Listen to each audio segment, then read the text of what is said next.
Good morning, everybody. Please can I welcome everyone to this meeting of Cabinet Member for Climate Emergency Decision Day, taking place from the Walton Suite, Winchester Guildhall. The time is 10:30 a.m. I am Councillor Kelsey Lerney, Chairperson and Cabinet Member for Climate Emergency.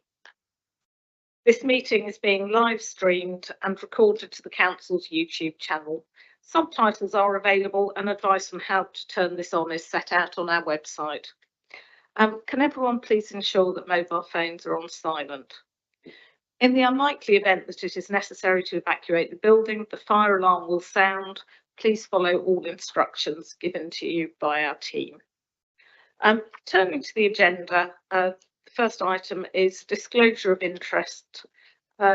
Does anyone in the room have any interest to declare today?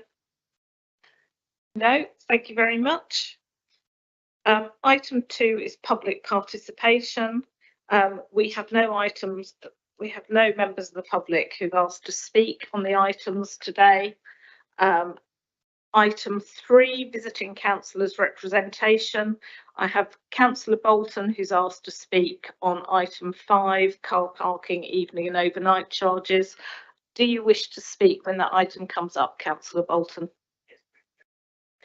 Thank you. So that takes us on to the first business item, which is paper DD69, Fields in Trust dedication for Topfield, Kingsworthy. So I'd like to ask Coral Rogers from the Natural Environment and Recreation team to present the paper and run through some changes to Fields in Trust charges which have taken place since the report was published. Over to you, Coral. Thank you. The open space at Topfield, Kingsworthy, was used to meet the planning requirement for open space provision for the adjacent affordable housing development in 2021. Once in public ownership, Winchester City Council proposed to provide a number of enhancements to support the use of the land for biodiversity, access and recreation. The open space is approximately 5 hectares, consisting of wildflower meadow grassland, amenity grassland and woodland, with footpath provision and site furniture. The site hosts protected species including reptiles and dormice, and so it holds value for a number of reasons. WCC consulted with residents, members and the community on plans for Topfield, with the overall feeling that it should remain an open space with a rural feel, allowing access for informal recreation and leisure, and Fields and Trust was agreed to be the most suitable mechanism for protecting the site in perpetuity. The dedication will not change the way the council manages and maintains the land, but would provide certainty of its long-term future and function, which is an important consideration for local people when it was agreed to develop the adjacent land for housing.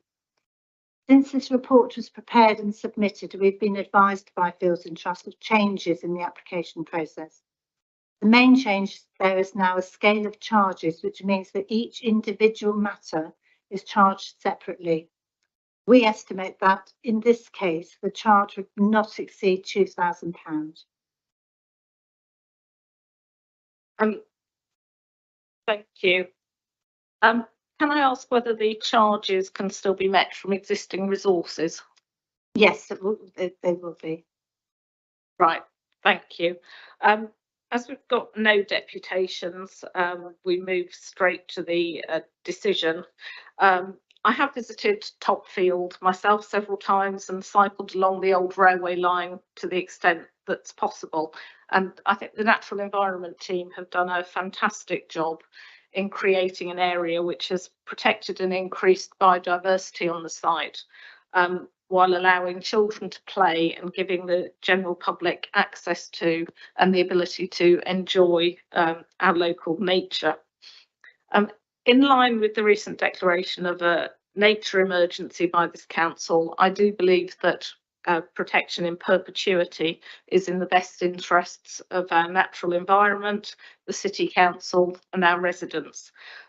Fields in Trust protection provides that extra reassurance to local people that changes to political administrations or indeed the local government reorganisation that's constantly hanging over our heads to fix the county's financial issues won't change the status of an important local asset.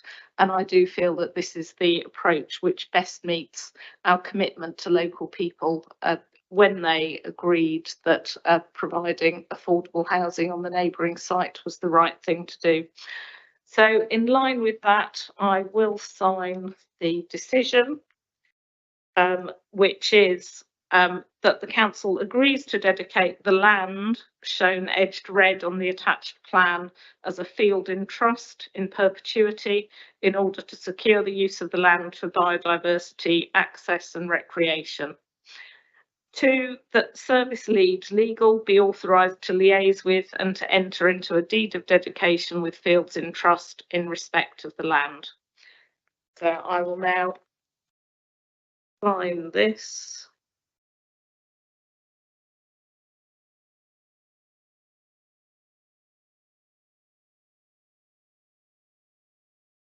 Right, and that is agreed. So we'll now move on to the next item. So we'll have a change in the officer team present. Thank you very much, Coral.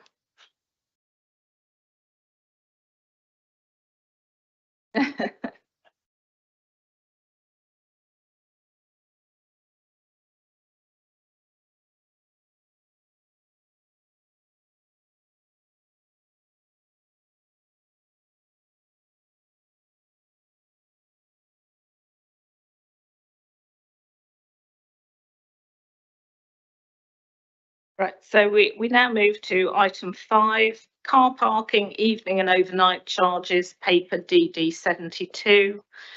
I'd like to invite Andy Hickman, our Head of Programme Place, to introduce the report. Thank you.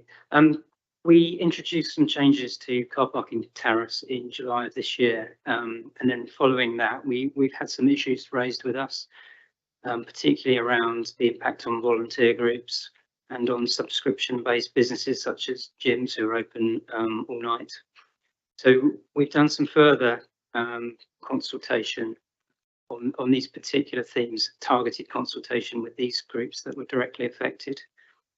And the paper before you presents some changes to the evening overnight charges in response to that consultation. So we are suggesting that we introduce a 1-hour tariff in the evening overnight period, which will be set at the same rate as the 1-hour daily charge rate. So it will stay in line with that. We're also suggesting that we introduce some volunteer permits, and in the report there's a criteria that we set out where people can apply for these permits and to determine whether they'll be eligible or not to receive them. And that's followed some detailed discussions with the various voluntary organisations, which has been very helpful in terms of helping us to shape that criteria.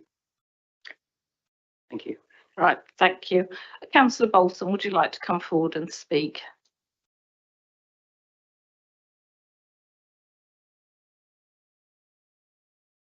Thank you, Chair. Thank you for allowing me to speak this morning. I've petitioned the Cabinet previously on evening parking charges, and I feel this represents more inflationary cost to hit customers of Winchester's evening economy. When gyms, restaurants and bars in the city have been crying out for support and help and doing all they can to attract customers, the administration looks the other way and introduces evening parking charges to their customers. This putting more barriers in the way of businesses achieving profitable growth and employing more people. Be under no illusion, this attempt to fine-tune charging options 3 months after the decision to introduce evening parking charges in reality represents another example of a lack of real and effective consultation before a decision is taken. Whilst I welcome the introduction of a volunteer parking system, if the administration had effectively collaborated in their decision making, as stated in the council plan, they wouldn't be fine-tuning after the event following the roar of objections from residents and business owners. You also state the removal of any evening charge or the extension of daytime charging further into the evening was considered and rejected, as this would not align with reduced emissions and improve air quality within the city centre. As you know, the introduction of evening parking charges will have a vanishing effect in reducing carbon emissions and will have next to no impact on air quality, as outlined in the AECOM report to the Air Quality Steering Group. So let's be honest, what is the real reason for this? Ironically, given we have so few air quality monitoring stations in the city, and one of those happens to be directly next to the Chesil Street car park, the unintended consequence of pushing traffic to Zone 2 car parks may well be to give the slight impression that air quality in this zone is reducing. Zone 2 evening charges will then be next, perhaps. Thankfully, most people believe in the climate emergency. And, oops, sorry, I hit the wrong button there. Thankfully, most people believe in the climate emergency. By supporting and promoting profitable, growing businesses will mean that they have the financial headroom to invest in renewable energy solutions and reduce their carbon emissions. Such an approach has the potential to ramp up much more quickly whilst promoting the thriving economy rather than running businesses into the ground to achieve net zero. I thank you. Thank you, Councillor Bolton. I think in responding to that, it's important to recognise that the parking strategy this administration put in place has developed from long-standing council policy. In 2017, the Conservative administration agreed to the current Air Quality Action Plan, which included as its top action increasing the cost to park in central car parks. The Winchester Movement Strategy, again approved by the City Council's then Conservative Cabinet in spring 2019, supported by the Liberal Democrat opposition, set a clear goal of reducing city centre traffic to reduce congestion, improve air quality and promote healthier lifestyle choices. This is much wider than just an air quality position. And I think it's important that that reduction is meant to be across the whole of the 24 hours, not just at peak times. If we were looking for that, then we'd need to drive much bigger reductions in traffic. A key work stream in the movement strategy to achieve that reduction, improvement in air quality and healthier lifestyle choices is traffic demand management and car parking strategies. To quote, using parking supply management, charging to encourage car sharing and use of sites outside the city centre and park and ride. A further policy objective is clearly to also have better bus services. You know, what incentive is there to catch the bus if we make it free to park in the city centre? As an administration, we are looking to achieve these policy goals, even when that means making hard decisions. But we have been listening. Often the impacts of decisions don't become entirely clear until after the event. It's not always possible to anticipate, however much you talk to people, what the actual impact will be on particular organisations. I am satisfied that the proposal to introduce an hours parking charge will assist subscription-based organisations, the gyms you mentioned, Councillor Bolton, and looking at community organisations, consultation identified that they were happy to pay a small fee for permits, but we have decided to provide a decent number of those for free, and I think that will help several of the organisations operating within the city continue to provide community benefit in a significant way. We will continue to review the impact of the changes that are made, including town footfall, air quality measures. We will continue to listen to our residents and, where necessary, look at ways of managing the impact on particular groups. But it's really important that we don't lose sight of that behaviour change we are seeking, which is around encouraging people to automatically use those edge of town centre car parks, to think about walking, cycling and using public transport. And I think we also need to say that over 1,000 free parking spaces remain available in the city within 10 minutes walk of the town centre, and that there has been no change to the arrangements for those with blue badges.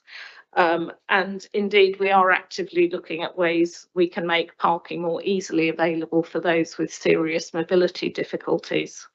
A good recent example is the provision of some extra disabled spaces near the viaduct on Garnier Road, and we'll continue to have a look at that. We have carried out the consultation, which has created support for these proposals. So in that light, moving to the recommendation and the decision, recommendation 1, that the introduction of an additional parking tariff for up to 1 hour between 7 PM and 8 AM to be charged in line with the daytime rate, currently £1.80, be agreed in the Zone 1 central car parks. And 2, that a virtual volunteer parking permit system as set out in paragraphs 11.2 and 11.3 be agreed for organisations that rely on volunteers to provide services to the community within the city centre. So I'm happy to sign that decision.